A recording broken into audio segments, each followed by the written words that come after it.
And they got this big, nice rack of fucking bows there. And some of them are kind of tied up and some of them weren't. Oh, I know where this is going. So I reach for the badass. Of course, I got that kind of taste, with so I reach for the carbon wheat bow, and I'm sure that that's the fancy one, and pull it off the rack, and I'm kind of looking at it, and I just decide to grab the fucking cable and I pull the cable back, and I just let it go. But I didn't, dude. I would tell you that 100% honestly. So picture this. There's probably 300 or 400 people down there. It's it's a corner. It's like a corner of the Hunt Expo. So it's like everybody's kind of tucked in there trying to get to the bows and shit. And again, 100% honest, I had no fucking idea that was not supposed to happen.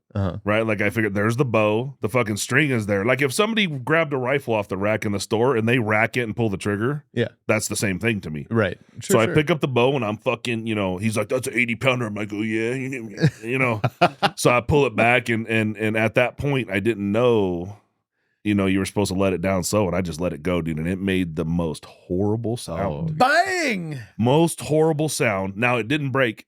Yep. Right? But everybody turns and looks and I'm like, welcome. Thank you for joining us today on this session. I understand that your urges have been increasing dramatically when it comes to shooting and killing things. Some may say it's comparable to Joe Biden's urges to fondle the little ones. Canoodle them, that is. Rest assured, because today we embark into the world of shooting and hunting. Joining us now, Jake Mushaney and Ryan Avery.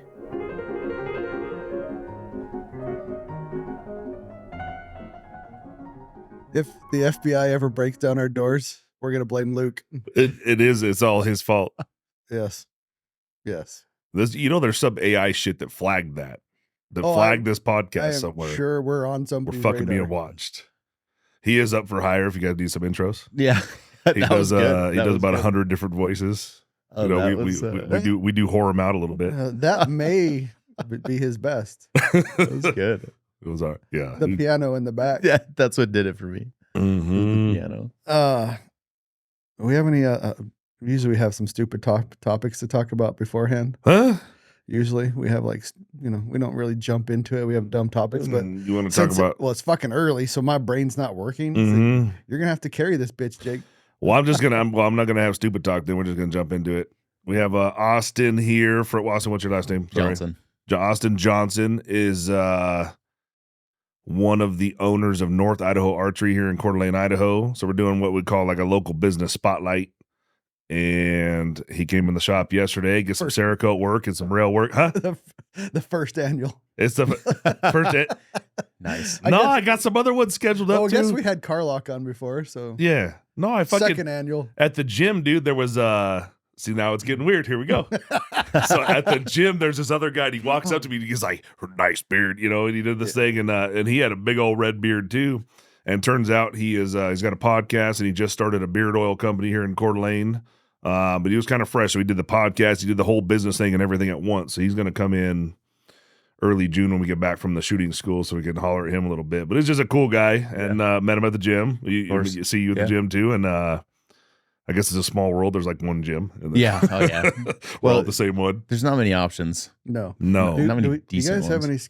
any scheduled for Pride Month? For the What? what? Do you guys have anything scheduled this month? For I didn't Pride even. Month? I just want to point out I'm booked up. that I didn't even. I didn't even know it was Pride Month. That you knew that. Dude, have you been on Instagram? Didn't know. The fag flag is freaking out there and proud. Is it? Yeah. I haven't been looking too much. It's Is that the fag. month? So the month of June The whole is Pride month Month. of June is fag month. Yep. Yeah, Pride so Month. Pride month. Sorry, I forgot. Oh, This is Rainbows. This I don't know. I was just talking to the guys about this. I was like, when did this start? Mhm. How did we land on June for one? Because June is my birthday month, and then the Mm. jokes started rolling, and they were like, "Wow, they knew," and yeah, they started giving me a bunch of shit for it. But What month is straight month? Every other month. So the other 11 months are straight. So at least we can have our own pride because we got 11 and you got one. Yeah. The pride thing is a weird terminology. Your pride of your sexual orientation. That should just be a normal fucking thing. right, Yeah. I don't know. I don't get it. There's the weird. whoa, Well, we cover a little weird. nice. All right, I got to ask you. So you said I was driving over here. I was talking to Ryan Lamper, so that's why it's fresh in my brain. Bow hunter, dyed in the wool. Bow hunter, like I used to be. So I always thought like, I'm not going to use a rifle. I'd rather die by the bow, and now I'm just starting to be more of a hunter of opportunity. I was going to say, when you walked in yesterday and you had the rifle, I'm like, Yeah. got a rifle. And then you said something like, well, I love bow hunting, but I want to start actually killing stuff. Yeah. That's the story most guys have. Yeah. I love bow hunting and I by no means am I like a very successful bow hunter. I love archery. But I grind it out every year bow hunting. But I've never been super successful as far as like harvesting every year by any means. But I love chasing elk with a bow and deer and everything. It's hard, but now I'm getting to the point where like, well, I want to use the weapon that's right for the job. I want to use the right tool. I mean, like you look at guys like, Remy Warren, right? Remy's a phenomenal bow hunter, but he picks up a rifle and kills a lot of stuff with a rifle too. He uses the right tool for the job. Right. So by no means would I say I'm a purist. I do love archery, and if I had a choice, or if it was like, hey, you can only do one thing the rest of your life, I'd choose bow hunting. But no, I'm not opposed to picking up a rifle either, because now that I've gotten and for me coming from the Midwest, rifle hunting was different. You're sitting in a tree stand, the furthest shot you have is maybe 100, 200 yards. And that's if you're sitting on an ag field, otherwise it's all up close and personal. So mostly deer in Wisconsin. Yeah. Nothing else. Deer and bear. Okay. There's a fall bear season. Okay. But I didn't really get into that because it always overlapped with deer season, and I'd rather chase. Is there deer. Pretty high bear concentrations there? Yeah. There's a lot of bears. Okay.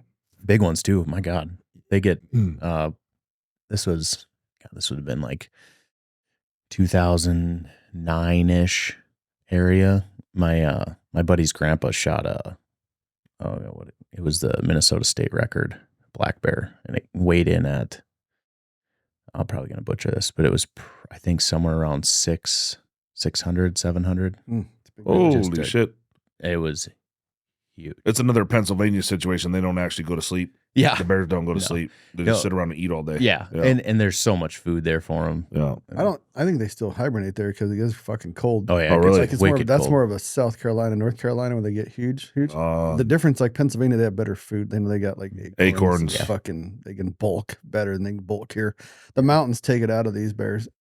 Yeah. We were joking about that the other day. I was like, man, if a Midwest bear came out here and was just like, the hell, I'm not fucking climbing up that shit. That's what I think every day. Yeah, it's like fat ass looking up the mountain like, what? Hell no, I'm not going up there.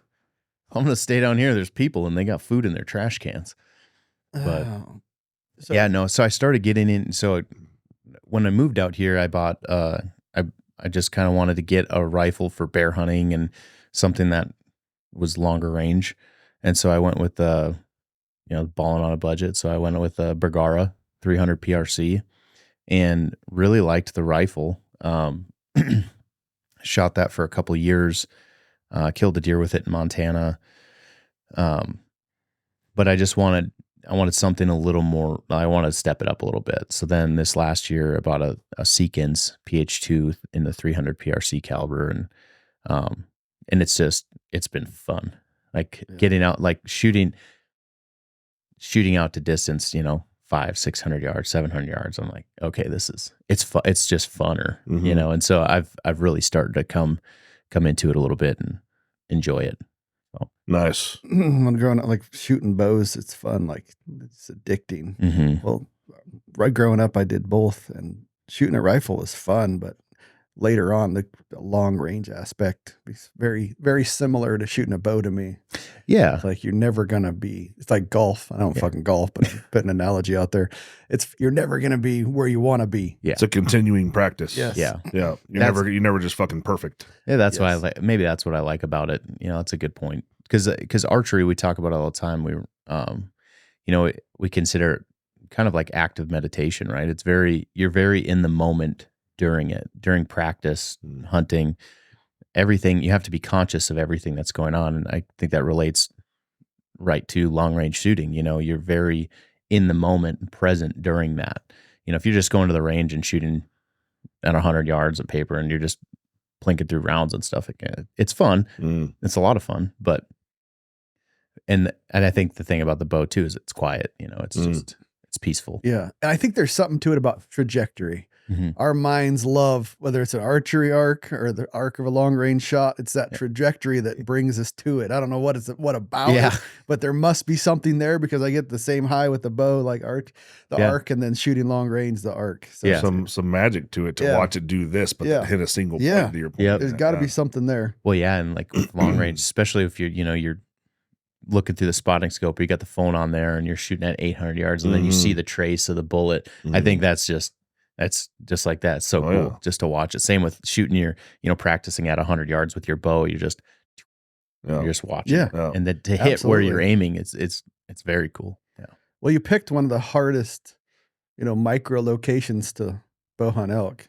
Yeah. Yeah. I figured, my first year elk hunting, I was in Colorado, went there with a bow for a few weeks. Got into elk the last few days, but no success there. And then hunted Montana for 2 years in a row and just got hooked. There's something about chasing elk with a bow. It's that time of year. They're loud, they're vocal, they're screaming and rutting, and then then we came here, and of course, I've heard people my entire life like, well, if you can kill a bull in North Idaho with a bow, like you can kill one anywhere. I'm like, okay, we'll just go to the hardest place to do it and figure it out.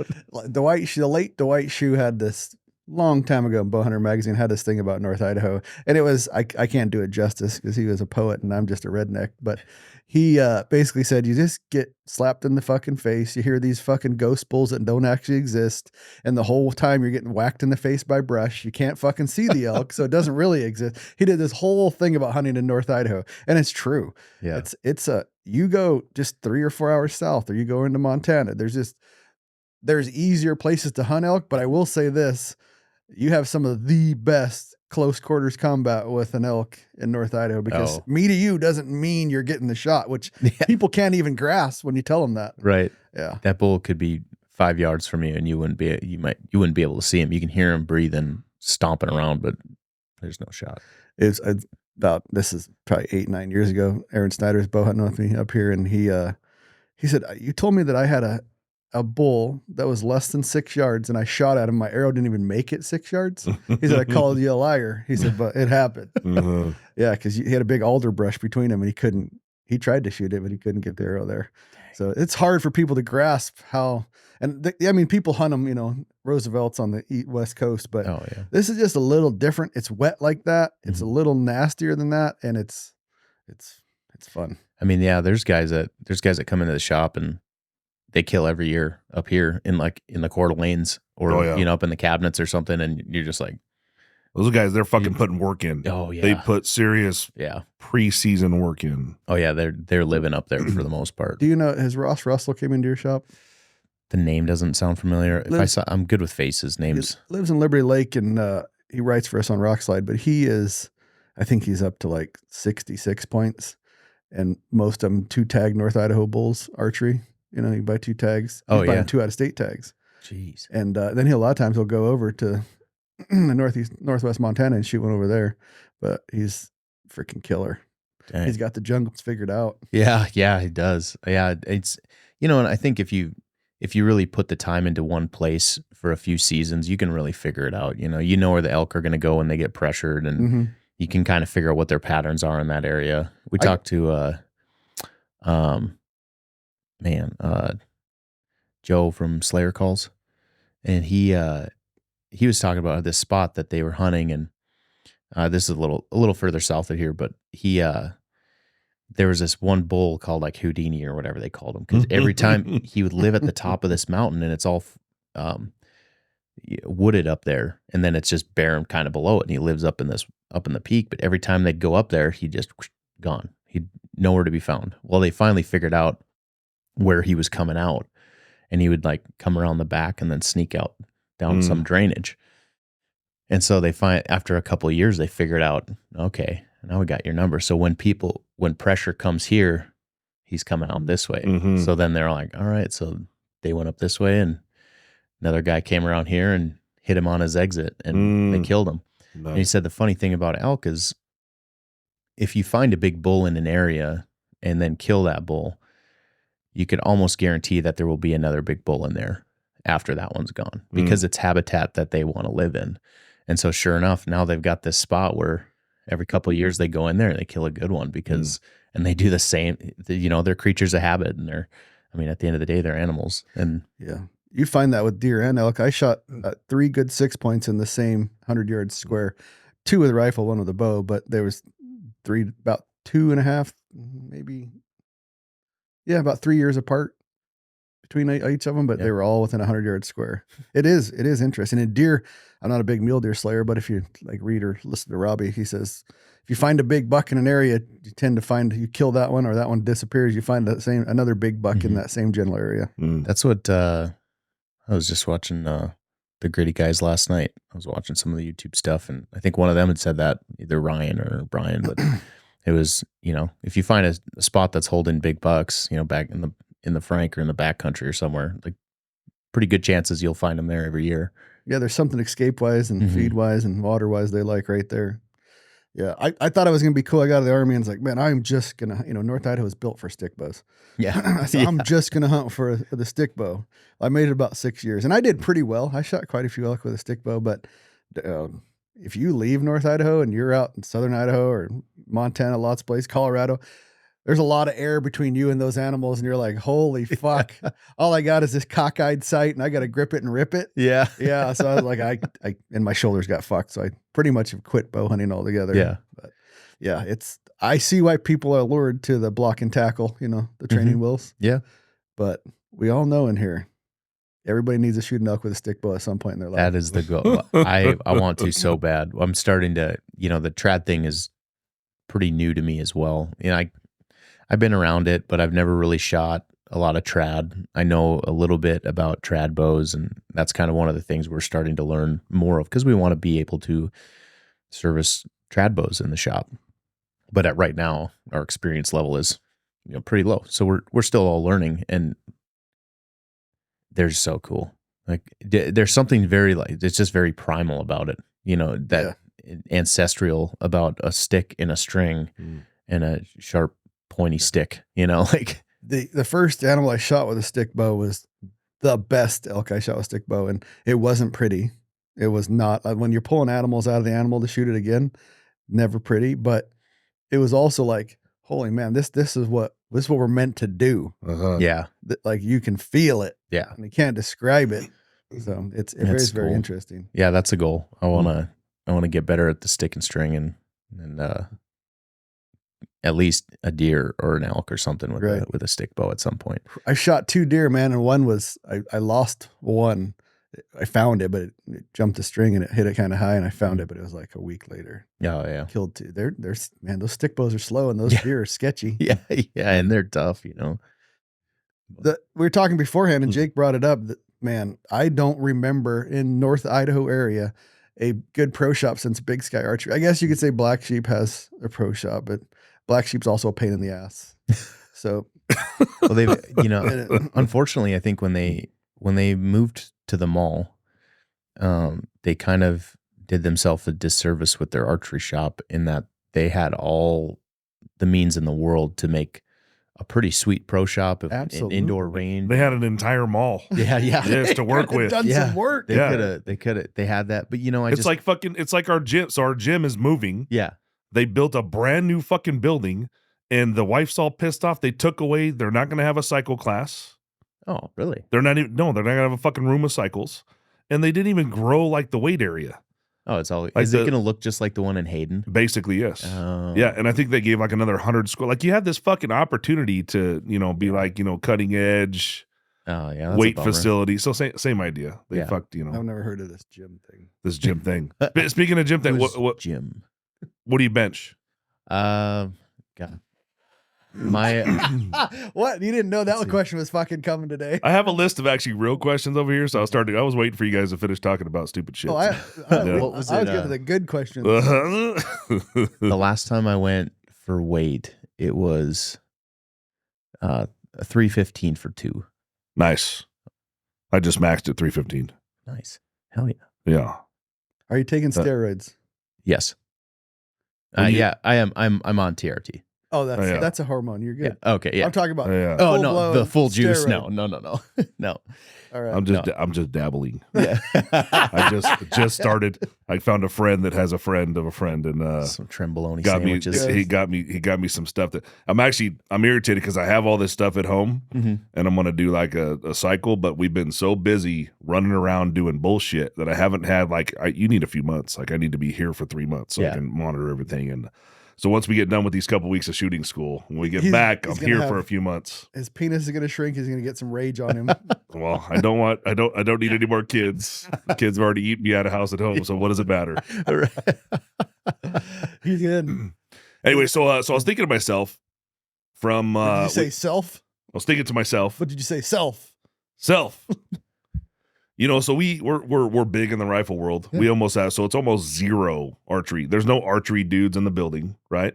Not that I know of. There's really just no archery here. Mhm. So I think to myself, like, Can pretend sometimes. yeah, Yeah. we have this rifle in front of you, and I'll go over it later. But this would be like, to me, I consider this like the Bentley of a fucking rifle. Yeah. Like we have enough experience to know what the best of the best is, and we've actually designed 3/4 of the parts on that rifle to be Yeah. the most functional of its kind and things like that. So I think to myself, so you're a pro shop guy, you're an owner of a pro shop for archery, and maybe walk us through like the most fucking Bentley ideal bow build that you can do in your shop right now. Ooh, man. So so we carry PSE, Prime, and Elite right now. Mm-hmm. And of all the three, they all have it's so relatable to this because, each manufacturer has, the different flaws and different strong points. Mhm.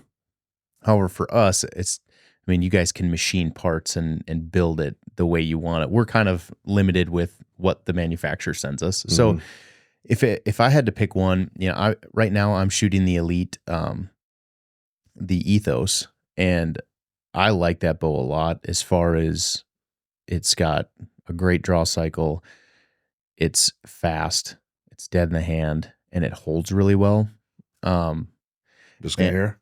Yeah, that's it. Is that carbon or aluminum? So that's aluminum. So if you're going to build out a Cadillac bow, carbon is the way to go. Really? Just because of how light it is and how they've come with carbon lately. Like I think PSE makes one of the best carbon bows on the market, and I'll stand on that.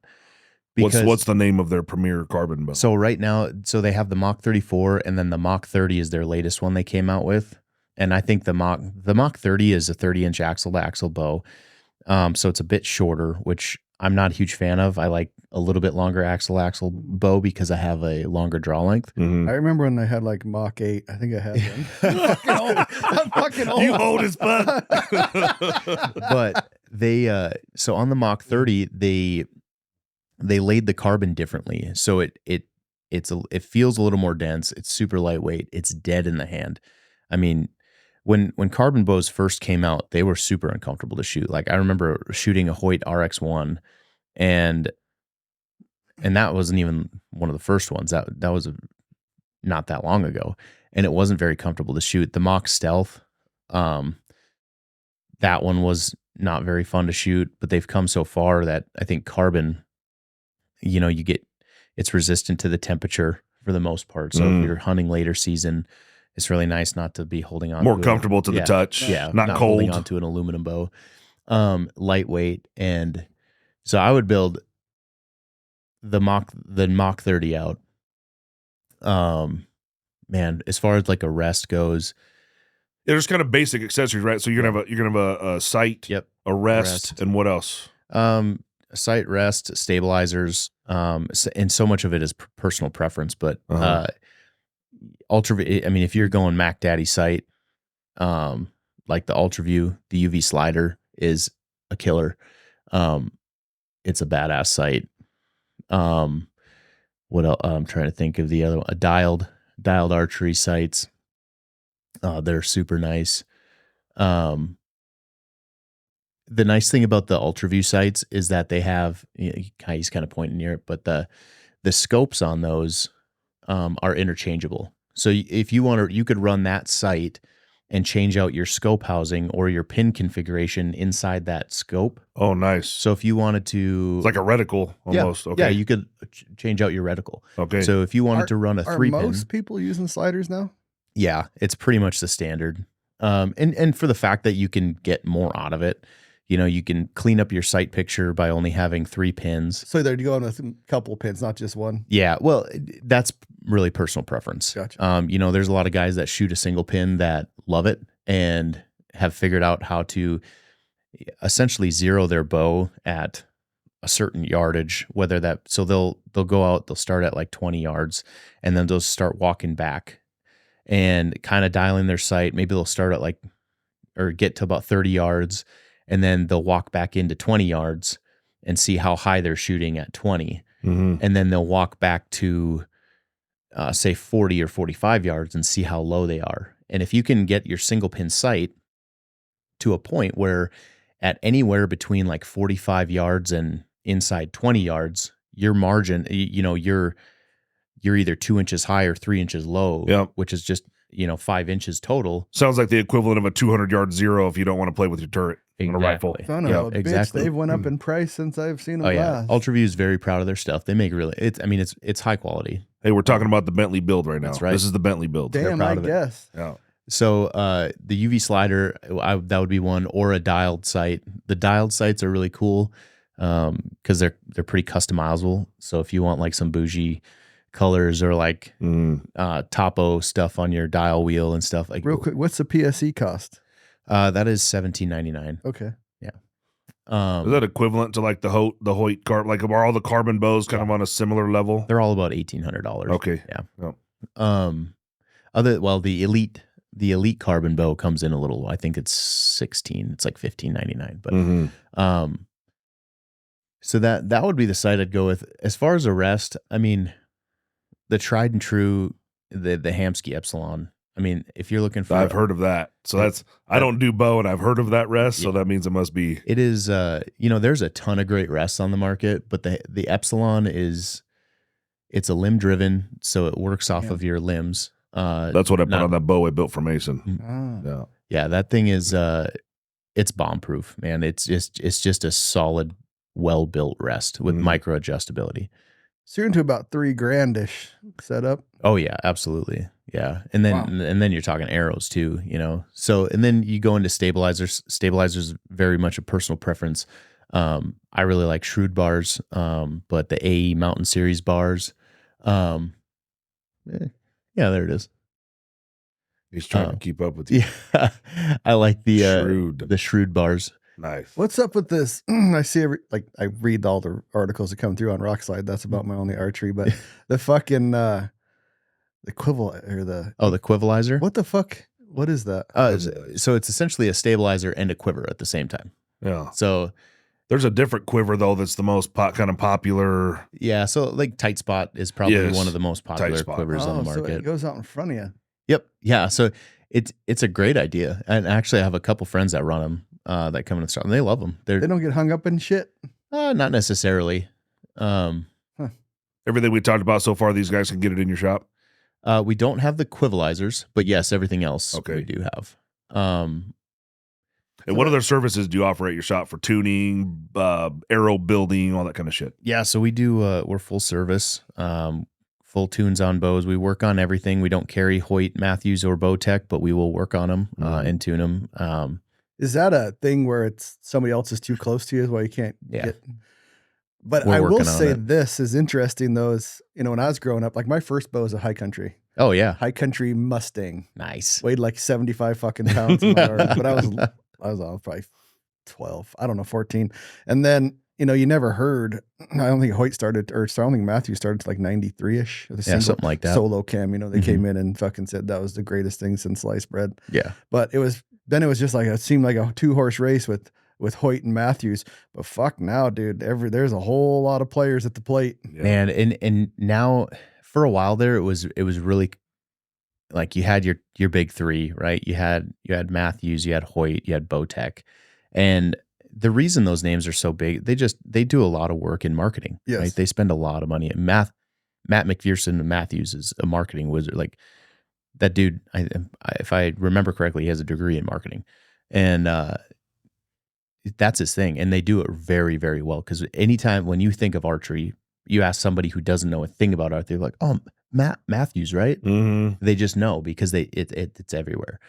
And for a long time, there was a big gap between some of these brands. But now over the last few years, that gap's gotten very tight. It's like NASCAR or anything else. Yeah. At some point, everything's going to be so damn close. Yeah. It's like optics. Like they're getting closer and closer and closer. Yeah, that spread has gotten smaller. So like I would say I think PSE makes fantastic bows. I think the problem is they have a lot of SKUs. They have almost too many that they make. Oh, Shipley's polarizing too. Yeah. So, and they recently, just last year, the year before, Pete sold the company to the Heritage Outdoor Group, and so those are the Cryptic guys. They own Cryptic as well. And we are all kind of worried, whenever, a company gets outsourced or bought out by a bigger holding company, sometimes quality goes down and stuff like that because they outsource. Not the fact they're actually building more here. They want to continue to honor that tradition and build PSE in America. And they do a really good job. They've got some awesome bows. PSE's like the fucking stock market, man. It's like they've been up, they've been down, they've been up, yes, they've been down. Very It's much interesting. so. And then companies like Elite make awesome bows. Prime Archery. The last couple years, like when they came out with the RevX and now the RVX, those two bows have been unbelievable. Mm-hmm. They're so fun to shoot, comfortable. I mean, if you're looking for a bow that you could shoot all day and holds like a rock, the RevX or the RVX is a bow for you. Would you say, I just listened to another podcast, and like I said, I've been out of the archery game for 10 plus years. They said there hasn't been like a significant advantage since parallel limb design, and everything else is just these little micro increases. Yeah. Would you agree with that? Yeah. Yeah. It's, I think bow companies have almost hit like terminal velocity with a lot of things until we start getting really, really crazy. I was talking to a guy in the industry not too long ago, and he said that he's seen some prototypes of like an 8-limb bow. It's got 2 sets of limbs and 2 sets of cams, and you preload it with the first draw to get the first set of limbs loaded, and then when you draw to shoot, you load the second set of limbs. And I'm like, and this thing's putting out speeds 400 feet a second, and I'm like, okay, that's too far. that sounds awful. That's the question. Like I remember Idaho was one of the last 65% let off is all you could have. No lighted knock, no expandables, and that's all changed. But it's like, do you think, because you hear it constantly in the long range shooting game, do you think compound bows have become too easy and people can grab them and shoot too far too fast? No, I don't think so. I think there's still an art to it, and there's still a practice that needs to be done. Same with like me just getting into a long range gun. I know the gun is totally capable of shooting 1,000 yards and being devastating. I'm not there yet, and same with the bow. Like, yes, I think a lot of the modern bows are way more efficient than they ever have been, but it's still going to take that patience and that practice, that skill that you have to learn to be able to do that. And the reason, I shoot out at 100 yards or farther is not that I am ever going to take a shot at an animal. I mean, if it's a second shot, like, if I want to put a follow-up shot into an animal and I have an opportunity to at least get another arrow in them, yeah, I'm going to take it. But it's because, just like with long range stuff, you practice out far enough, those inside shots are like chip shots, You're constantly practicing at 100 yards, and now you have a 40 or 50 yard shot on an elk. You're like, oh, all day. I got this all day. And so But to answer your question, yeah, I think, you know, yes, they're much more efficient, but no, I don't think they're too easy.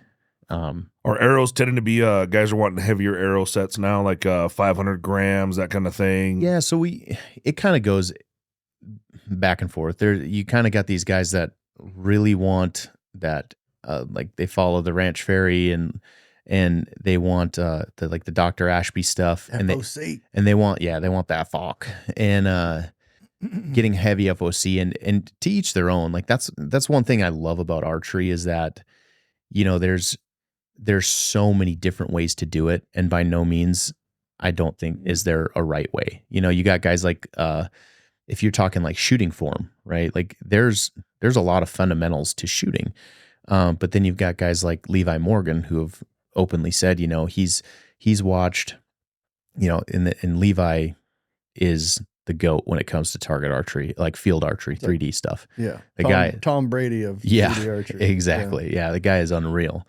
And he talks about how he would, you know, when he was really hitting the tournaments and he'd show up to the practices before the start, he'd go up to the practice range and he's kind of like, you know, sizing up his competitors and looking down the line and watching these guys.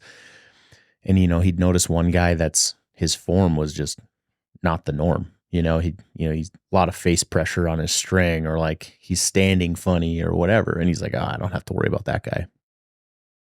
And then he would get beat by that guy, you know, and then he's like, what the heck? So this goes on. Eventually he's like, you know, I don't have a leg to stand on when it comes to judging how people are doing it, because with archery, if you're doing it consistently and accurately, then what does it matter? No. You know, like you found your own way. Yeah, it may not be the way everybody else does it or the way people preach it, but if it works for you, go, like, more power to you. Mm-hmm. So with arrows, yeah, I think you see a broad variety. Like my personal preference would be, I want to shoot the heaviest arrow with the most front of center that I'm still maintaining like 260 plus feet a second through the chrono, you know, and whatever that looks like for that person. That's when someone comes into the shop and wants, you know, our advice on building arrows, that's where I'll start. I'm like, and you can play with it more. And that's 260 at the muzzle, at the bow? Correct. Yep. Okay. 260 right in front of the chrono. Muzzle. At the muzzle. That's right. That's awesome. Because at that point, at 260 feet a second, you're still maintaining good velocity. Your pin gap isn't going to be gigantic. You're still going to have plenty of speed, plenty of kinetic energy to be lethal. Enhance your shooting experience with STOCKY'S stocks. Are you tired of struggling with mediocre rifle stocks that hinder your performance? Imagine having a high-quality rifle stock that not only enhances your accuracy, but also provides superior strength and a lightweight build. STOCKY'S stocks offers a wide range of premium rifle stocks manufactured with hand layup carbon fiber construction, a patented carbon fiber AccuBlock, and multiple finish options. Whether you're a long-range shooter or a hunting enthusiast, our stocks are perfect for you. Experience unmatched precision and durability with STOCKY'S stocks. We provide stock installation instructions, technical support, and guidance to help you choose the right stock for your rifle. Upgrade your shooting game today with STOCKY'S stocks. What's one of the most popular, what do you call it, the arrow? What do you call it, the broadhead? The broadhead? Yeah. Well, if I had to say the most popular one on the market right now would be the iron wells. Like everybody's talking about iron wells. Definitely. Yeah. The single bevel and how that creates rotation when it hits and all that kind of shit. Yeah. I know Aaron Snyder's with those guys pretty heavy too. I'm not an arrow guy anymore. I'm not an archery guy at all, but if you look at like those arrows in the Day 6, they're very fucking similar. Oh yeah. Yeah, definitely. Yeah. You mean the Day 6 broadheads are the same as they're one piece stainless steel, single bevel, double bevel. But yeah, it's there you go. Oh yeah. Yeah. Definitely. Yeah. Well, when something works, you know. So that's the new hotness right there. A lot of people are shooting those. That looks to me more like the old Indian arrows might be, with a chipped off flint kind of arrowhead versus the other shit that I've seen. It's funny how, you know, we're kind of coming back full circle. Yeah. You know? Yeah. And the reason these broadheads are so popular right now is because they're durable.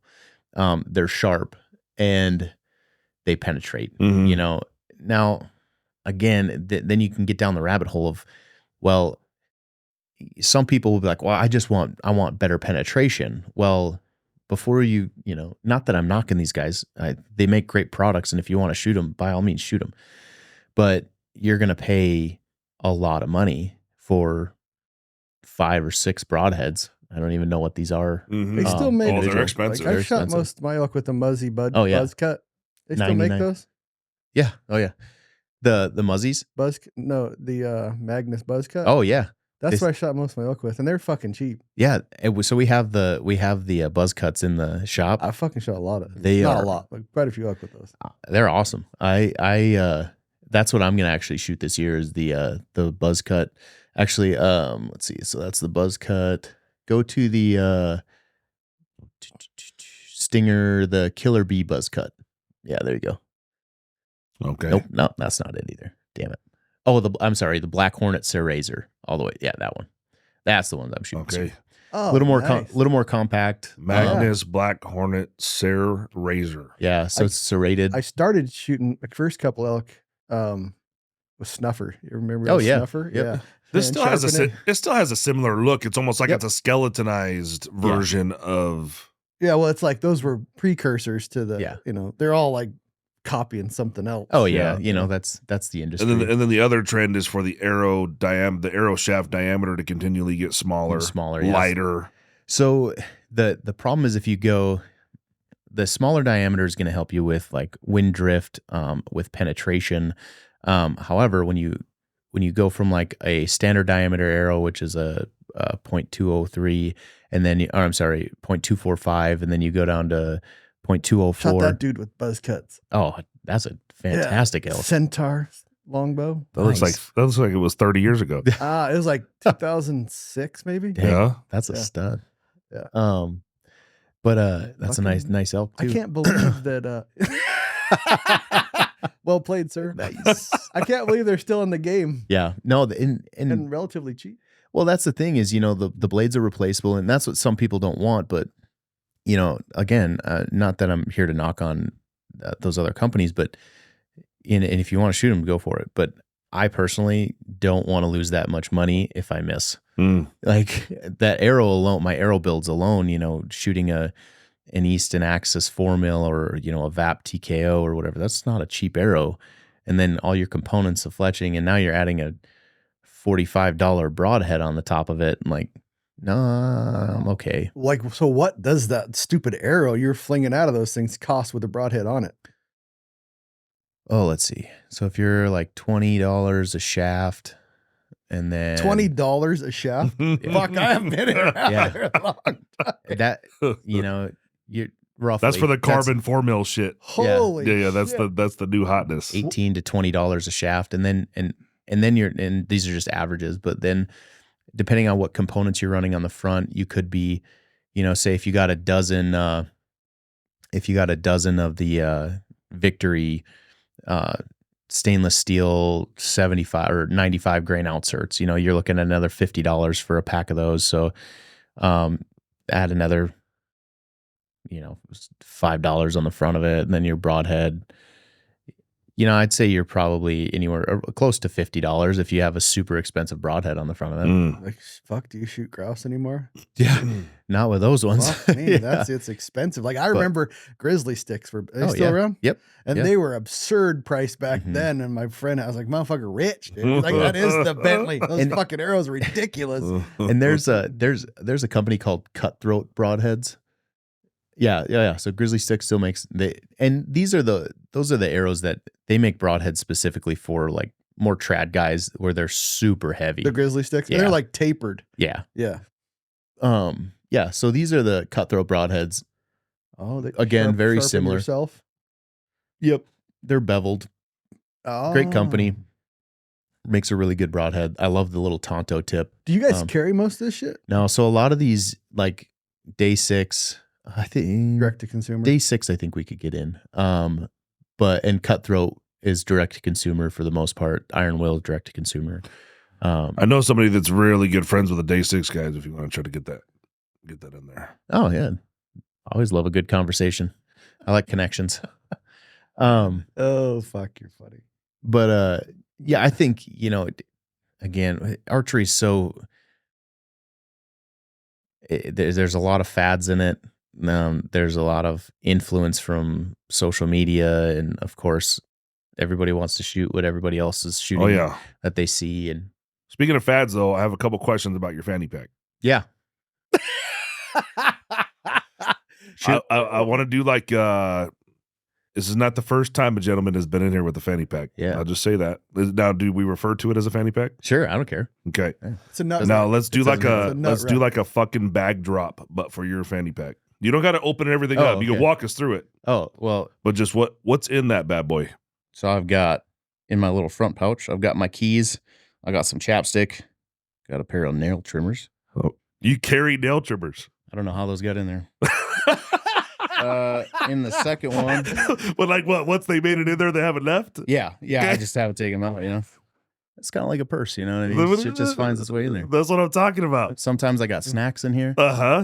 Gotta have snacks. I'm fucking curious, dude. I usually have like an LMNT packet in here. Nice. For my waters. We like that shit. Yes. Tourniquet, and then in the far back, I imagine the Is the big stick. reason is Yeah. because of that, right? yeah. I think the most, because I hate, dude, tucking a pistol in somewhere. So can't stand I may start carrying a fanny pack just for the Yeah. pistol, It's easy. Yeah. Get a good fucking holster, boys. but I don't like it. Get used to it. Well, You'd rather be dead? I don't know. Well, see, I'd rather carry a fanny pack. I think that if I had a fucking fanny pack on, He would look so good with a dude, fanny pack. I'm just saying though, if you saw, a bit, you're a bigger dude. Yeah. If you see a dude walking down the fucking street and he's got a beard and a ponytail with a fucking fanny pack on, you're probably not gonna fuck with that guy. No, you know Baggage. something. You know what's in that fanny That's what I pack. told my Yeah. other baddie. I said most guys that I meet that have a fanny pack on, they're either like What about- 100% what about gay his Yeah. nails? or they're gonna kick your ass. What if Yeah. his nails Like- are painted and he's got lip gloss on? Then Him? he still might have a Me? gun in there, but Yeah. I'm not painting my fucking nails. And you Why got- you? We have like a pink fucking You're fanny taking pack? this so far off the rails now. We're not even. This is a serious Hey, conversation I'm just here. throwing out outliers. This is a serious fanny pack conversation. I've seen that we guy. we may need to design a fanny pack. The gay Viking. oh yeah, there you go. We're gonna need to design a the fanny pack. gay Viking. Do it. The nut wreck. I ain't calling it a The fanny pack. Oh, call it the nut rock. Did We you- should come up with a more masculine name for it. Yeah. Like they have the, so for the women they do the shoulder. Oh yeah. The Satchel. it reminds me of Deadpool, the newest Deadpool, right? When he's got his fucking, he calls it a utility belt. Oh yeah. It's a fucking, that's a badass name though, right? Like Yeah. utility belt. Yeah. Dude, it goes That back sounds to- good. Goes back to Hangover. It's a satchel. It's Satchel, yeah. Did you see? We were bear hunting. Did you see Dan had his? I didn't even know JanSport was still around. Yes. He had a camouflage JanSport nut wreck. That Legit. is- Like Yeah. legit. Yes. Yeah, I didn't even know they were still in existence. Yeah. That's what Well, I this know the one's- backpacks are around for sure. Yeah, I didn't know that. I thought they were. Yeah, this gone. is the Thought China killed them. I'm wearing the Everly Stock Bando bag, Okay. and Every I stock bando bag. Yeah, so- Is that everything you want in a fanny pack? Look up Really? JanSport Yeah. camouflage fanny pack. because it's got the little band that holds the Nice. the gat in there, and Nice. it's a full size or a mid size. Yeah, that's not bad. That's and then quite, it's got quite a the- pistol in there. got the Velcro. So Okay. You can move it around if There you it want is. to. Nice. That's it. See, I can do the back. See the back thing? You know, I got the one that your wife bought one too. I got The Rogan. Kafaro Joe, but it's too fucking rigid. It's too It's- fucking big. It's a lot. Yeah. There's a lot going on And it's there. got like a fucking actual pistol belt on it. And Oh it's yeah, too much. that's too much. Yeah, see, I like the Bando bag because it's just big enough. Bando. It's just big enough. Check your manhood at the door. We do It's carry, def- it's we def- do carry Everly Stock in the store. Oh, fuck yeah. So It's definitely becoming a more popular thing amongst the I remember when I was gay. yeah, shit. So the second question is what is that? oh, so this is just a memorial bracelet for some guys that were killed overseas when I was there. Okay, copy. Yeah. Copy. I've never seen nothing like that. It's like laser engraved Yeah. and Yeah, so this is Corporal Sanka and Sergeant Christian, and then his working dog Flex were all killed on a green and blue attack on May 4th in 2013. Oh, that sucks. Yeah, but That sucks. yeah, but no, so I just wear it to keep myself humble, make nice. sure I remember why I'm here. Mm, Mhm. good Yeah. deal. Yeah, Jake was fucking with your nut ruck, so I don't think we can have an archery podcast without Jake telling his story of the Hoyt Oh shit. at the expo. That's a good point. I could tell my story. Yeah. And we've told it before, but I think Austin deserves to hear it. Okay, so I don't know shit about bows, but I was thinking I was going to get a bow for myself and the kids. We could start practicing and whatnot. And we were walking through the Hunt Expo in Salt Lake City. Yeah. You've been to that before? I have not. So there's a pretty big Hoyt booth. It's not necessarily a Hoyt booth. It's the local big pro shop for Hoyt, I think, that comes in and does the thing. Yeah, I think Hoyt brings bows and shit and supports it. Yeah. It's a pro shop that's there. Oh, I think. okay. So we're over there, and my goal at the point was to get measured because I don't know how to do the measure thing, and then potentially either order bows there with them, or at least I know my measurement so I can go get a bow. Mm-hmm. And they got this big, nice rack of fucking bows there, and some of them are kind of tied up, and some of them weren't. Oh, I know where this is going. So I reached for the badass. Of course, I got that kind of taste, with the, so I reached for the carbon Hoyt bow, and I'm sure that that's the fancy one, and pulled off the rack, and I'm kind of looking at it, and I just decided to grab the fucking cable, and I pulled the cable back, and I just let it go. But I did it, dude. I would tell you that 100% Dude, honestly. So picture this. There's probably 300 or 400 people down there. It's it's a corner. It's like a corner of the Hunt Expo. So it's like everybody's kind of tucked in there trying to get to the bows and shit. And again, 100% honest, I had no fucking idea that was not supposed to happen. Right? Like I figured there's the bow, the fucking string is there. Like if somebody grabbed a rifle off the rack in the store and they rack it and pull the trigger, yeah, that's the same thing to me. Right. Sure, I pick up the bow and I'm fucking, he's like, that's an 80-pounder. I'm like, oh yeah, So I pull it back and at that point I didn't know, you were supposed to let it down and I just let it go, dude, and it made the most horrible sound. Bang! Most horrible sound. Now it didn't break. Yep. Right? But everybody turns and looks, and I'm like a deer in the headlights. Had no fucking, I didn't even know what was wrong other than the loud noise I just made. He got a lot of attention. So the dudes, all the fucking worker dudes are staring at me like I got a dead straight face, and they come over there and they grab the bow. I'll take that, sir. And then he's over there, he's like fucking analyzing the bow to see if anything happened to it. I walked over there, I'm like, dude, I have cash in my pocket. If I fuck the bow up, I will buy the bow. I said, I had no idea. I said, I'm embarrassed. And I was embarrassed at the point. I mean, now it's just a story, but then we go to the Rockslide dinner that night, and I tell my story, and fucking Ryan just loved because it was innocent. It was innocent. It was totally, I know it's 100% innocent, but I just picture all the people standing there. Yep. And then this dude just goes, bang! Yeah, and then all the attention. I equate it to picking that up and then dropping it on the ground in front of everybody. Yeah. Yeah. You'd be like, yeah. And of course, we drop test shit, so it would still shoot. It'd still be fine. Dude, that's my fucking story. Dude, that is great. I fucking was crying. I was laughing so hard. But I will say this. So we came back and I went to Black Sheep and I bought 3 Hoyt bows. Nice. So at that moment, I may have fucked their bow up, but I did buy 3 Hoyt bows. Well, the nice thing about Hoyts is they're durable. Like they dry fire test their bows. Yeah, they'd have one at the show where they'd show it being dry fire in a little plexiglass thing. Yep. How many times have you shot those bows? Just by question. Not very many. The kids have had a good time. I got a bunch of arrows stuck in the side of my shed. Nice. Yeah. So they've they've been shooting them. And again, the whole Hoyt thing was like, if I had known there was a pro shop, I would have preferred to come to you guys and of course, do the thing. At the time, this was 3 years ago, 4 years ago. Yeah, probably 3, maybe 4. And getting into the whole, you have to buy the bow from the pro shop situation, it seems really old school to me. Yeah, so the industry's been good that way, and the pro shops are the lifeblood of the industry, the archery industry, right? Like, because in big box stores, and not to knock them, but if you go to a Shields and go to the archery department, you might have a great tech there who works there for 3 or 4 years while he's going to college, but then he's going to leave and go pursue something else. So, pro shops are those places, just like, you walk into a fly shop, or I'm trying to think, just like an old gun store, what I mean? You're going to get a better experience for the most part, because you're going to get somebody who's passionate about it. It's their own little business, and they're going to want to talk to you. And like at our shop, man, I think we talk a lot, because like someone come in with just everything goes on pause and we're like, oh, how's hunting this year? And we just start BSing, drinking coffee. And that's the thing about, I remember Big Sky is like a social thing too. Yeah. It's like archery league, but we kind of did this ass backwards. You need to tell us about North Idaho Archery. Okay.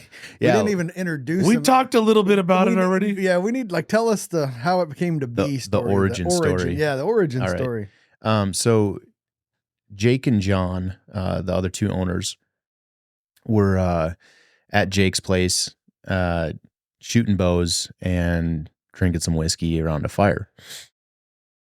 Shot the bows first, then had the whiskey. Usually it does. Shooting bows, drinking whiskey. Anyways, either way, good stuff. So they're down there, and we all come from pretty similar backgrounds, Jake and John and I. We're all in the military. Jake and John were both infantrymen. Jake was stationed at Fort Lewis during his time. There is only one MOS. It's 11B. 11 Bing Bing. That's it. Jake was over at Fort Lewis. John was down at Carson during his time. I did my time. I was a nasty girl. I was in the Guard. But I did 15 years in the Wait a Guard. minute. They were probably 11 mics then. What do you mean? Were they mechanized? No, they were 11 Bravos? Yep. Okay. They were light infantry. Good men. I did my time in the Guard in Minnesota. And I did a few different MOSs, but I was a flight medic. That's how I did a tour in Afghanistan as a flight medic, and then went to the infantry after that. Wait a minute. So you had a high ASVAB score, and then you demoted yourself. Yes. Yeah. I went back. I went backwards. I remember like my first time out in the field with the infantry, and I was like, okay, like I was here for it. I like that kind of stuff. But then like we're sucking. It's been like 7 days. We all stink. I was mechanized, and we were in the back of Bradley's and all that shit. And I just remember seeing the med birds flying around. I was like, I fucked up. I fucked up. No. I met some of the best friends I ever had in the infantry. Absolutely. But so then, so I guess fast forward a little bit. We all did our time in the service. We were all actually in Afghanistan at the same time. We just didn't know it. We were all kind of at different parts of the country. And then I met John in Minnesota, and he was going to school to be a cop, and that's what I was going to do. I figured that was kind of my next choice. Once I was still in the military, but I was kind of done with that chapter, and needed a real job. I was doing rodeo full time at that time, and it was time to get a real job. So I donated more money than I ever made in the rodeo. So you were riding? Yeah. No shit. Yeah. What do you know about horses and mules? A little bit, but not a lot. Were you riding bulls? What were you really I doing? was a rough stock guy. Yeah, I rode bulls. And then so I met John, and John and I ended up working together at the Superior Police Department, and then we worked together at the Douglas County Sheriff's Office. And then he moved out here to Idaho in 2020 and started working for the Kootenai County Sheriff's Office.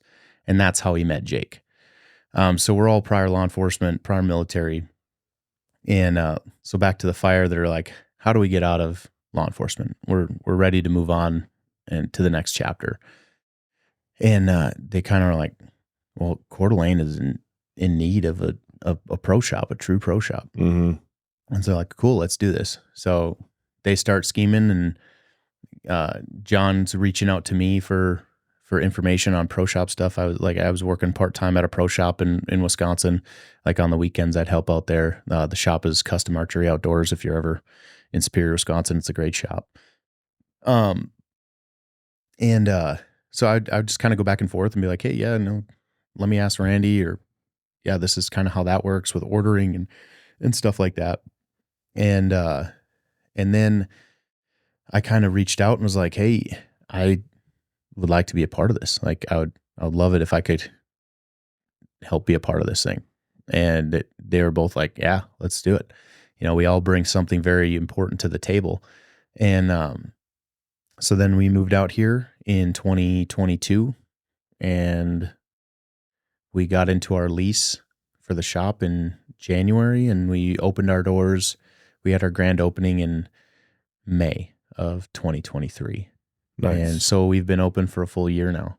Nice. But it's, we're all super passionate about archery. We love bow hunting. We love archery. Jake is a stone cold whitetail killer. That dude kills some big bucks with his bow. But yeah, we're just kind of following our dreams and our passions right now. So How's like 3 people's a lot of mouths to feed? How's that going? yeah, well, I like to say this: the first year's been really good. The business is eating steak. The owners are still eating ramen. Mm-hmm. But it's been good, man. We all have a very good dynamic. We're all very like-minded and we all, like I said before, we all bring something very good to the table, and like we all hold each other accountable and not to say that it's been sunshine and rainbows, but it's been good. I couldn't have asked to do it with 2 better guys. And for you local guys, so you're over there by the FedEx distribution center off of what's the main road there? Schreiber. Schreiber, and you can get there off Kathleen. of It's a horseshoe. It's like by the post office. Yep. There's a whole bunch of shit, and there's like a wine or a brewery back there. Yeah, we're right next to a brewery. Yeah. So if you like beer, there's a good brewery right next door. And I said it before, is like earlier on that, Black Sheep really in Spokane Valley Archery, but why would you drive over to the People's Republic of Washington? Black Sheep is a pain in the ass because it's like a fucking, I don't even know what to call Black Sheep because I remember it in 4 different buildings now. And it's always been like, how much shit can we pack into this fucking tiny ass place? Well, it's not just that, but like Austin was saying, if you have a Bentley in front of you, do you want to let Cabela's mount your scope? Or do you want to let the dudes that are going to know that you need it needs to be torqued and Loctited the way you would do it for yourself? And, Right. Yeah.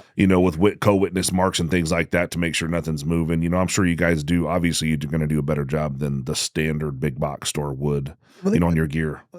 It depends because like, was Bill Wolf there when you were there? Yeah. So I used to shoot our trad league with Bill all the time. Bill's And awesome. there's some fucking good techs that come through there, but the thing is, they're not going to fucking stay. No. Yeah. Because Not only that, but you also don't know. You don't know. If That's what I'm that was getting. the You good don't guy know. that only Yeah. had, he's got Yeah. 2 years under his belt. Right. He knows what he's doing. But at the same point, so you have September approaching quickly, Yeah. and I know from a little bit of experience that you guys are going to start getting busy pretty soon. So walk us through like. I'm sure once these local guys hear the podcast, they're going to come search you out and whatnot. And if they want to get their bow tuned up before bow season, how does that kind of next few months work out for you guys? It's going to get pretty busy here come July, August. Mhm. That's usually when we hit peak season and lead times get a lot longer. Right now is the time, man. If you want to get new strings on your bow, come get them ordered right now because we're at about 2 to 3 weeks for lead times on strings. Mm-hmm. So you come in, we order the strings, and we get them ordered right away. And then You like do I like said, America's Best, or you guys making we do them? a Or? lot. No, we do a lot of gas. Okay. We can do ABB strings. We're a dealer for ABB. We're also gas dealer. And our friend Josh down in Utah, he's our rep for Prime. Okay. He also makes strings called Drop Tine Outdoors. And so we carry his strings Nice. as well.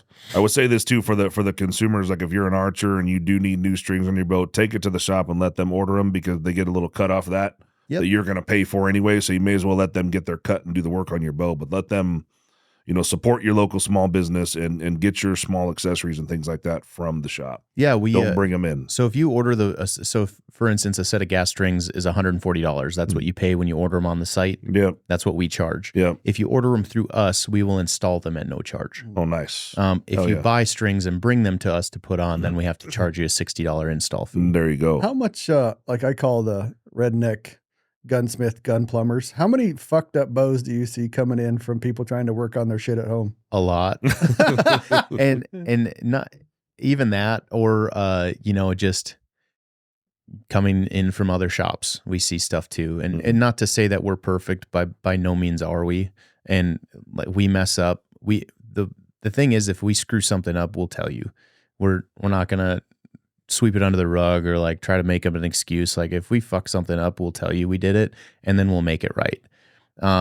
You work on all models. Doesn't matter. Yeah, we work on everything. The only thing that's hard for us not being a Hoyt dealer or a Matthews or a Bowtech dealer is if you have a bow that needs specific parts from the factory, we can't get those parts. That would probably be an exception then if you want to come to your shop and you have a Hoyt, and, you can get your Hoyt parts at that point and bring them in. Yeah, we have, we try and we try and accommodate as best we can. We've got some workarounds that we try to do and to get parts and stuff like that. So, we work on everything. And between the three of us, we have a good amount of knowledge on working on bows. And like I said, we're always learning. We'll never claim to be perfect or that we know everything, but we'll always work hard to learn. I know you guys got a range in-house there too, and I believe I read something recently about it's kind of a 24/7 walk through the door when you want to situation. Yeah, so our range, unfortunately, the building that we got into, we only could get an 18-yard indoor range, but we have 10 lanes, and if you're a member, it's 24-hour access. So all of our membership stuff is on our website, Nice. And you can kind of pick and choose what membership works for you. It's all a Bluetooth app on your phone, so you just download the app. And it should be under indoor range. So if you can click on any of those, it'll take you through the forms to fill it out, and then you'll download an app called Gym Master, and it's just Bluetooth access in the back door, so you can come shoot whenever. Nice. Get the reps in. Are you guys do anything with Corlane Bowman? Yeah. So we sponsor one of their targets every year, and try to be involved with them. Unfortunately, we want to make it out to the shoots, but it's always on a weekend that we have something going on, or it's just crazy busy at the shop or something. So we're really trying hard to make it to some of those shoots, but we can barely shoot our own bows. Know what you mean? Yeah. We had to back out of shooting the Night Force ELR and instead settled for ROing a stage just because we didn't have time to get the rifles ready and get out and practice beforehand. So $8,000 fucking paperweights. Yeah, that's the rainbow rifle over there. So that's those are comp rifles. We have two matchy ones. That's awesome. And we shot team last year, and we wanted to again this year. But it's like the mechanic can't run. The taxidermist never hunts. Yep. Yes. Yep. That's exactly. Yeah. Well, frick, we're almost at an hour, so we'll let you get out there. Got any parting shots?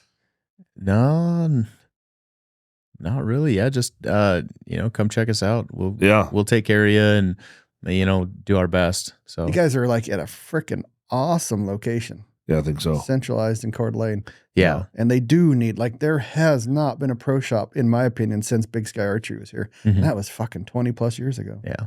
Yeah. And it's tough. We'd love to get one of those big 3 brands in the house. We're working on it, but we just got to prove our salt and keep going, and it'll come, eventually. We'd really like to get, one of those big brands in, whether it's Hoyt or Matthews, but no, we'll just keep working on it. And we're just trying to enjoy the ride and grow, No. So we were talking a bit about Cerakote. Oh yeah. So y'all can offer Cerakote. We also have a 50-watt fiber laser. So like where you see that laser engraving on the side of the barrel there and, and whatnot. So, anytime you guys need any work like that, we can help you out. Yeah. We were talking the other day, somebody comes in with an old bow that's wants a facelift or something like that, and you're out of your warranty anyways. Like it's a couple years old, or you're not the first owner of it. And you want to do a cool Cerakote on that bow. Yeah, we'll strip it down for you and send it over to these guys and get some Cerakote work on it. We do some fancy paint jobs. Get some hot pink fuchsia. We just did a teal, and what was the other color of the Hand of God? Yellow. Teal and yellow Hand of God rifle. Turned out pretty cool. And then we just painted who was the MMA fighter? Sugar Sean O'Malley. We just did a Sean O'Malley rifle that was like purple and it's pink and green. Pink and green. MOA Rifles built the rifle, but we did the paint job. Came out freaking awesome. That's awesome. But the team back there has some good skills. Dude, I walked by it and I looked at it, I was like, whose rifle is that? Because those are pretty unique colors to him. Yeah. And that's the color of his hair he tied up. Oh yeah, yeah. Guys, and it was his rifle. It's pretty crazy. Okay. Jacoby, tell us about this fucking rifle on the table. Oh shit. Okay, so we just finished. Ryan's been telling you about a 6.57 PRC improved for quite some time now. So we just finally got to shoot it, but that is a rock stock. That's our shoot to hunt in-house design stock made by STOCKY'S. That's an Unknown Munitions bottom metal and mag. That's our Bat Vesper action made 5 minutes from here. That's an Ace barrel made in Spokane. Spiral fluting done by Campfield up in Sandpoint. That is a Diligent Defense Enticer STI suppressor. That's our Premier rings on there with a Night Force NX8 4-32 F1 mil and a MDT lightweight double pull Skypod. It's all been painted to be all matchy. It is shooting 147 ELDMs at 3,100 feet per second out of a 20-inch barrel. It is going to be a murder everything in its path rifle. That's my new baby. I don't love the sparkly Cerakote, but that looks really good. Dude, it came out well, it started off, it had to be the burnt bronze color to match the scope, because that's the Night Force. That's the drop test scope. That is the Premier Ring drop test scope, so I already know it's passed well.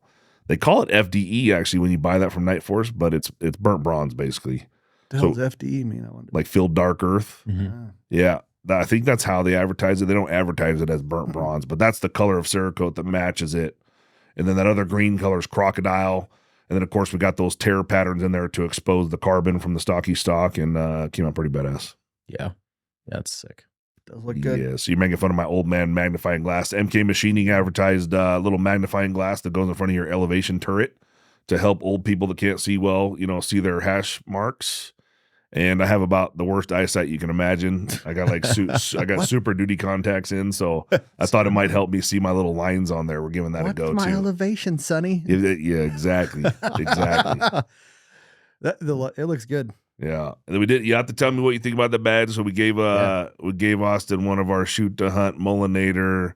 What do they call that damn camp? Vietnam Tiger Stripe. Yeah, the Tiger Stripe. Yeah. That's sick. 4.5 ounces on there. What's changed is Forum wanted to be able to strap it down hard on the backpack. So we have Molly webbing on the side. So you can run your freaking backpack straps through there and hold it tight. That was for the shoots off end. the pack. He uses the V. Yeah. Me and Jake actually use it intended as a rear bag. Well, it's kind of explained to him that if you're a bipod shooter, I think we'll prefer the Mullinator as a rear bag versus a backpack shooter is going to prefer the Jellyfish as a rear bag, just because your backpack can always be different heights and shit. You need more adjustability back here. And to me, like I shot off a lot of bags, and the Jellyfishes, to me, there's a little bit of learning curve because it is squishy. Yeah. That's a lot firmer, and it's. But that was Forms approved. Oh yeah, I mean I get it and I understand why you've done it, but I still prefer the Mullinator. Yeah, the back bag. Did he give you a name for rings? We give some. yes. We give some. We got a few different sets of scope rings that we make, so we give a set of scope rings away every podcast. Oh, sweet! But it's just to the YouTube subscribers. Cool. So then YouTube. We try to push you guys that are listening over to YouTube, so go on and subscribe to YouTube. The winner is Buddha Maxwell. Buddha Maxwell. Get a hold of us at podcast@shoothunt.com. Is it like BUDD? BOOTA? That's like booty. Buddha. There's an A. I'm gonna say booty. You say whatever you want because you're special. And you guys like fanny pack? So we got hey, I'm not in the club yet, but I'm thinking about it. Ain't no shame in my game. There you go. Yeah, it's essential. Nice. You got if you wear it, you just have to own it. Yeah. Yeah. If you own it, there better be a pop gun in there. There will be. Or you're gay as AIDS. Well, to me, like the main purpose of running that is to have a pistol there all the time. And it just consolidates all my EDC stuff. You know? Like I can just keep it all in one place. So I'm not like tourniquet in my pocket. That tourniquet you're wearing, or you wear the little mini what are the ones we sell in the first aid kit? The ETK or whatever. There's a little mini tourniquet. Oh yeah. God, I can't remember the name of it. I either run like the cat, just a standard cat, the real cat tourniquet. Yeah. The ones you get on Amazon, please God, don't ever buy a tourniquet on Amazon. You'll find out real quick that you made a mistake, and it's not going to be a good time when you realize it. Rhett, throw up that mini tourniquet up on the TV there so we can see the name. A lot of people don't know, but we actually sell a first aid kit. Bring up the first aid kit from Shoot to Hunt. And then otherwise, I run the soft tee. Where the hell's the menu? That's because he's switching the website over. When's he doing that? I don't know. I don't think it's there yet. I love it when shit works. There she is. Hit the. What is it? No, it says it right there. ETQ. Yeah, ETQ tourniquet. ETQ tourniquet. Okay. Yeah. Made by Snake Staff Systems. Yeah. Okay. It's a little mini. It does everything the big one's gonna. If you get the wide version, it's gonna do everything the big one does, but it weighs nothing. Fits in a little package. Cool. Yeah. Yeah, that's rad. And then there's a plug for our first aid kit. Everybody else's sucks. Buy ours. Such a dork. Yeah. Well, thanks for coming on, Austin. Hey, we appreciate you. And I hope you get some guys sent over your way. Oh, appreciate it, man. Yeah. We're on Instagram, Facebook. We have a podcast too that we just started probably a few months ago. North Idaho Archery Podcast. Oh, nice. Yeah, we're just kind of keeping it all the same. Yeah, there you go. Super original. Oh yeah. There it is right there. Yep. Check us out on there. Well, if you ever want to have some guys on the podcast that actually kill stuff, we can. That'd be great. It's not Jake. He just watches. His family kills Motherfucker, everything. you are the elk watcher. Do you want? We all know this. I have stacked bodies for 20 years. Yeah. A watcher. Yeah. So he is extremely picky. So I give him shit because he'll be. It's got to be at least a 340, or I'm not shooting it. Yeah. They're heavy. Yeah. They're fucking heavy. It's a lot of work. It's got to be worth it. Yeah. I'll shoot a 5-point. Yeah, man, I'm ready. Little 5, big 5, and I no just wanna matter. eat. But There you go. the funniest part about this is Jake's, I'm going to shoot anything. His son, little fucking more. He's like, I'm only shooting a big one. We were like 7 miles in at camp in Montana, and there's a video up on the shoot to hunt. Is it on shoot? Yeah, shoot to hunt. Yep. This elk walks into camp, and he first looks at it. He's like, it's just a spike. And then we keep looking at it. Then it was a 2-point. Then it was a 3-point. Then it was a 4-point. And then I'm like, dude, it gets another point just for being in camp. Yeah. Like, you don't even got to bring it back to camp. It's already in It's camp. already here. So that's a 5-point. Nice. Yeah, he didn't shoot it. That's Anyways. All right. If you're in the Coeur d'Alene area or passing through North Idaho Archery, go check it out. Thanks for listening. Take care.